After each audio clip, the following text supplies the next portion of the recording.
From CBS News Bay Area, this is the Evening Edition. Thanks for joining us on this Saturday afternoon. I'm Brian Hackney. And I'm Andrea Nakano. Thousands of people took to the streets today across the country to voice frustration over the Trump-backed efforts to redraw congressional maps in Texas. All this the result of the effort to gain 5 new congressional seats in Texas. A number of House Democrats there fled the state so that the legislature could not reach a quorum to pass the changes. Last night, California lawmakers released their proposal for a new congressional map designed to give House Democrats up to 5 more seats in the California State Assembly. Don Lynn's got more on the story.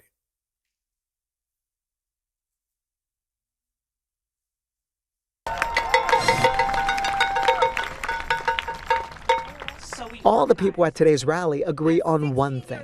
They're against President Trump and his push to redraw Texas congressional lines. That's why they came out, to call him out. But some demonstrators, like this mother, say they're not on board with Governor Gavin Newsom's plan to redraw district lines here in California. I appreciate that we're getting feisty. I don't actually like this solution because I think it's important for all of us here in California to be standing up for a democratic system. Joanna Gutman says if what Texas is doing is wrong, why is California doing the same thing? As a mother of a 3-year-old, she wants to lead by example. Always do the right thing. When they go low, she says, you go high. We're here to be fair and have integrity, so I would rather something else. And Joanna is not alone. Another rally goer agrees and doesn't support redrawing California district lines. I don't think we need any changes because we have the fair, democratic, progressive representation that we already have, the officials that we already voted for, so we don't have to change the system anymore. But Democratic leaders argue Trump doesn't play by the rules, so they're forced to push the boundaries. Oakland Mayor and longtime Congresswoman Barbara Lee was born and raised in Texas. Here in Oakland, we're fighting back because we know that what happens in Texas, they come for Texans today, they come for us tomorrow. So this is about protecting our democracy, and he's trying to dismantle it. Mayor Lee's successor in Congress, Latifah Simon, says Trump wants to steal the 2026 election so Republicans can hold the House. The Trump administration is absolutely trying to rigor the midterm elections. I also think that the Trump administration and the Republican Party are hell-bent on taking this country back to a 1940s segregated America. Local Democrats admit they don't like the idea of redrawing California's districts either. But they say sometimes you have to fight fire with fire. Congress is a national body, and so what happens in other states impacts us here in California, and we have to counter that. Maybe we have to hold our nose to do it, but we have to do it. And while Joanna understands the consequences, she's sticking to her values. I don't know what the right solution is other than turn out and vote in 2026 and be so overwhelming in our rejection of fascism. Governor Newsom's redistricting plan would need voter approval in a November election, but as you can see, he may have some convincing to do, even among registered Democrats. The Trump-backed redistricting plan is just one of many ways the Trump administration is remaking the way government operates. Many in local governments are struggling to even understand, where it may all be going. Today, state, local, and federal lawmakers met at the Santa Clara County Government Center for a community meeting to talk about the coming impacts of the Big Beautiful Bill. John Ramos has the story. President Trump signed his so-called Big Beautiful Budget Bill on July 4th, and today local leaders gathered to discuss just how ugly things could get for Santa Clara County as a result of it.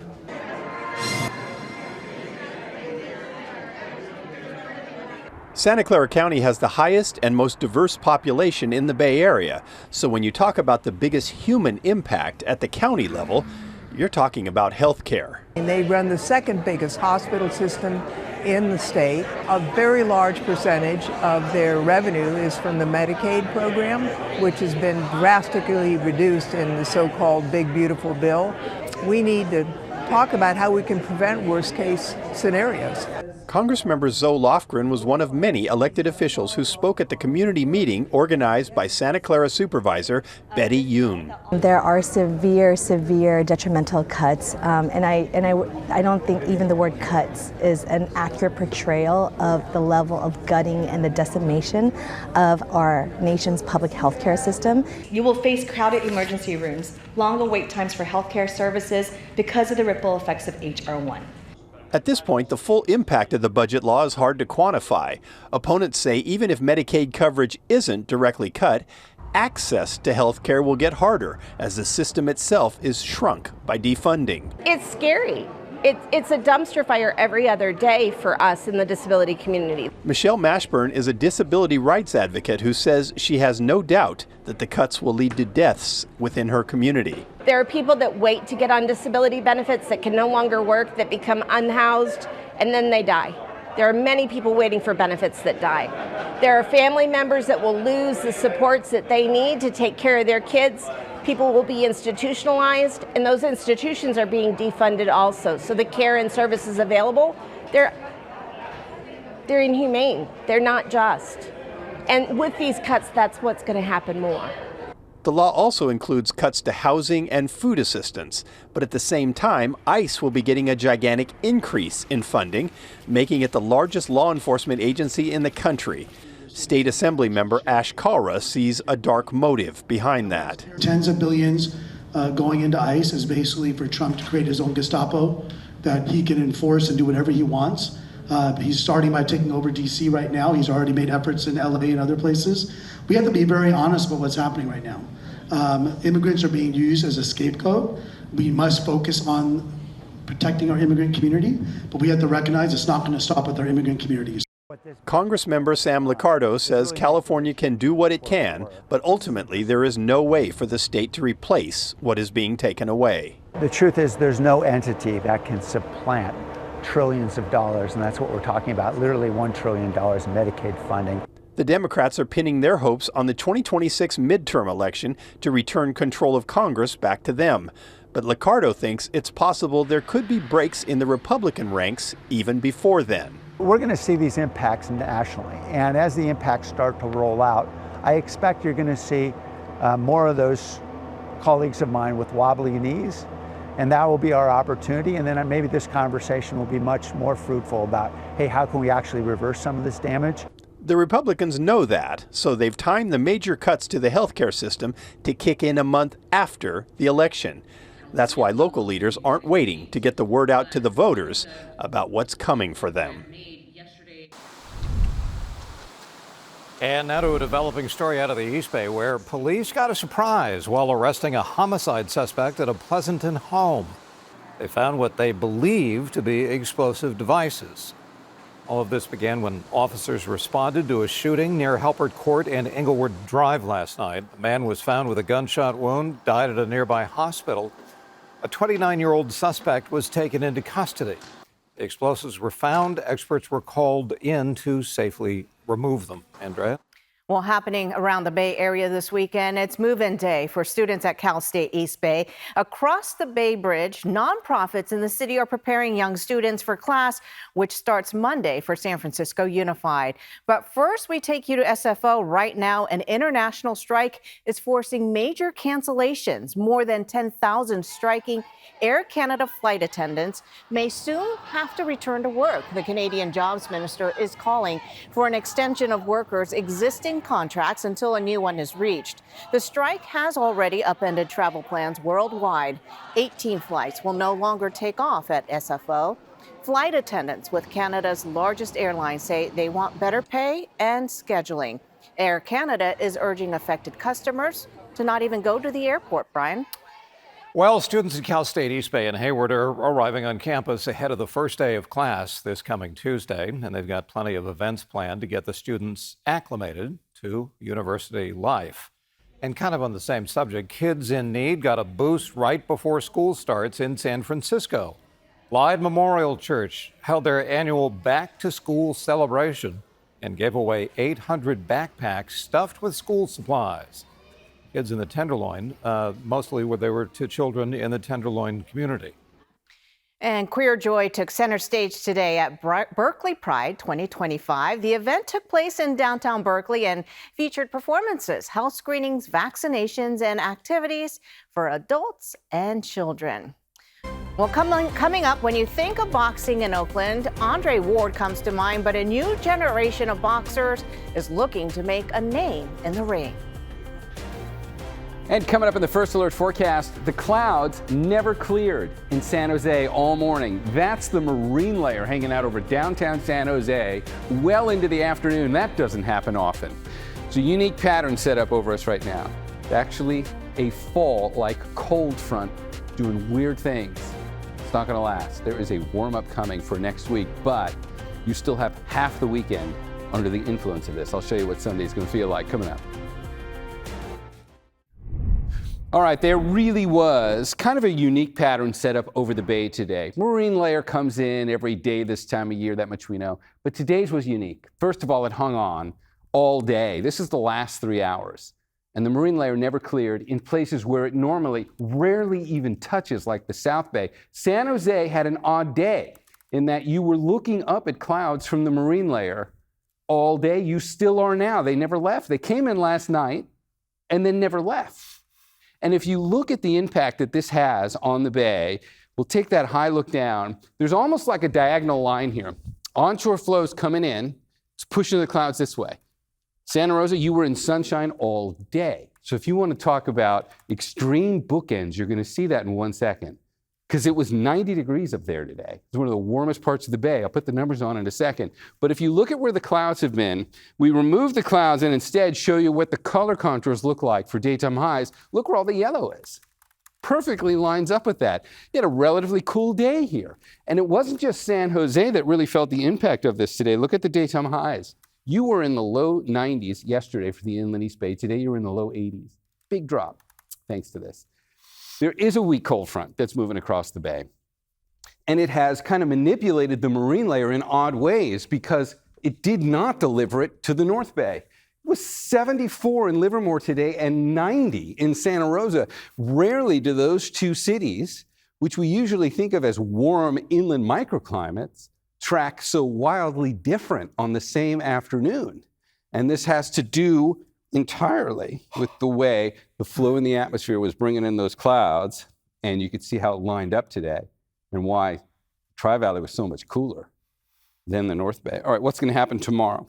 Well, it won't be as dramatic. Everybody, in fact, Santa Rosa, you're going to cool down by about 10 degrees tomorrow. If you take a look at the futurecast for tomorrow, here comes the marine layer, and it's a lot more even. Everybody kind of gets the same fair share. It'll melt back too tomorrow. So San Jose, you're going to have sunshine tomorrow. It will not be all day gray like it was today. And if we look at the daytime highs on here for Sunday, it's not all that different for these places. You'll pretty much do the same day. It's going to be very different up here. Santa Rosa, your number is going to come down, and you will start cooling down. Go ahead and take a look at some of those numbers up there in the North Bay, and then I'll get you into the 7-day forecast. 90 today in Santa Rosa, 78 tomorrow. 78 in Concord, 77 in Livermore. Cool day, sure, but not dramatically different from the day you just had. It will be quite different, though, for parts of the North Bay. Let's get into the 7-day forecast now, and I'll show you how we're going to warm up by next week. Temperatures are going to start jumping again. So there's that cool down. Sunday, upper 70s inland. Monday, you start rebounding, and then it gets hot. It's going to be hot by the time we get towards the second half of next week with daytime highs nearing 100. Well, we haven't done much of that. I mean, the last time we were talking about hundreds for inland microclimates, you got to go back to late May. That's what this summer has been like. You'll be close by the time we get to late next week. I'll see you with more on this coming up in the next half hour. San Francisco may have found a hidden gem in undrafted free agent Sebastian Valdez. He is strong and full of rage, two qualities you want in a defensive lineman, which has earned him a superhero nickname. Hulk smash! How did you get the nickname the Hulk? I think Pooney in a team meeting, and I think the offensive lineman just gave me that name throughout camp. And it's sticking through, so that's a nice name. I'll take it. He has lived up to the superhero's moniker after notching 4 tackles and a half sack in the Niners' first preseason game. Yeah, I think he flashed the most today, just noticing him out there. Oh, it's a great feeling when you see your teammates and your coach support you and see the type of player you can be and who you are. Valdez entered training camp with an uphill battle to make the 53-man roster.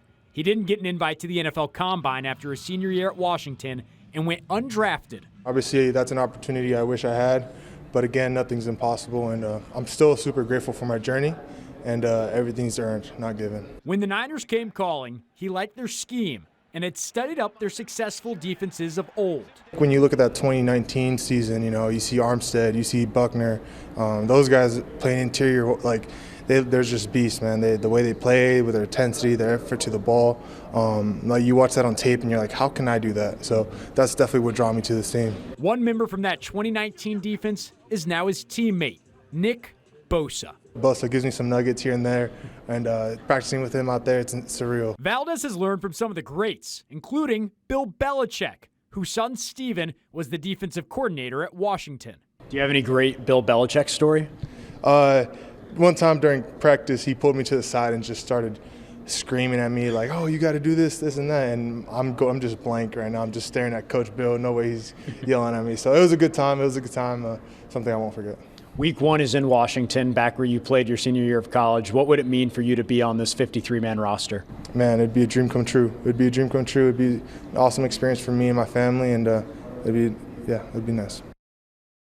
And we're rooting for Sebastian Valdez to make his dreams come true, but he didn't know Lorenzo Neil. He didn't know Lorenzo Neil. That's shocking. I mean, LT wouldn't get the numbers he gotten without Lorenzo paving the way. You're right. So, but young kids. You're right. Right, Brian? Young kids. All right. Thank you, sir. And what's coming up We'll be next? right back. Every fight, I make the crowd fall in love with me. Whether I got to get flashy, I got to turn into a dog, go forward, go backwards. I just want everybody in the room to fall in love with me. And we will take you to a boxing ring in Oakland where fighters are trying to knock out their opponents. Next.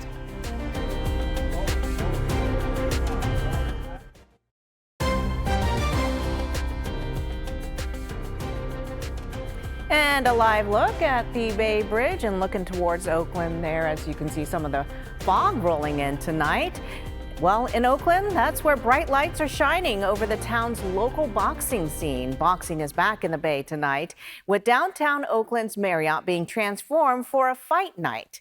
Laureen Ayub has more on Oakland's boxing scene and its return to the spotlight. Every punch is a step towards a new direction. Boxing coach Danilo Jacob Garcia, who trains youth and pro fighters at the legendary King's Boxing Gym in Oakland, says he has seen a refreshed interest in the sport, particularly in the Bay Area. The scene is ripe for boxing right now. I think in a few years' time, you're going to hear about all the talent that's being developed right now and that's on the come up, and it's just going to be on the world stage. And Garcia is not unfamiliar with global stages. As a boxing coach, he served on Team USA during the 2024 Paris Olympics. I'm a patriot. I served my country in the Army, and then to be able to do it in a boxing sense and representing Team USA internationally was just like, it was such an honor. An honor he continues to uphold through the fighters of all ages that he coaches. That includes Braulio Ceja Navarro, who will be a featured boxer at the upcoming Straight Outta Oakland Boxing Night. The evening, which will be hosted at the Oakland Marriott, is being put on by G1 Promotions and Lion's Den Promotions. Participating boxer Lorenzo Powell says he's excited to put on a great show. Every fight, I make the crowd fall in love with me. Whether I got to get flashy, I got to turn into a dog, go forward, go backwards. I just want everybody in the room to fall in love with me, and come August 16th, they will do that. The evening also hopes to engage youth through a movement entitled Guns Down, Gloves Up.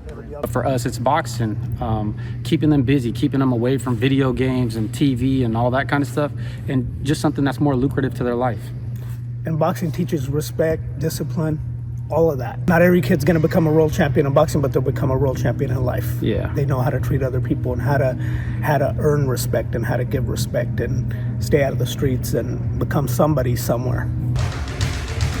As Lorenzo trains for August 16th, boxer Amari Jones shares news of his Golden Boy signing with Coach Garcia, who says boxing gives youth passion and purpose, just as it once helped him through his own struggles. I've struggled with things like addiction. 13 years. I'm 13 years sober, and that's something that I don't share too often. But it's just another example of how boxing has saved my life. A great show for fans and a life-changing experience for fighters. And that does it for us at 5. We'll see you back here at 6 o'clock tonight. The CBS Weekend News is coming up next. See you in about 30 minutes. Good night.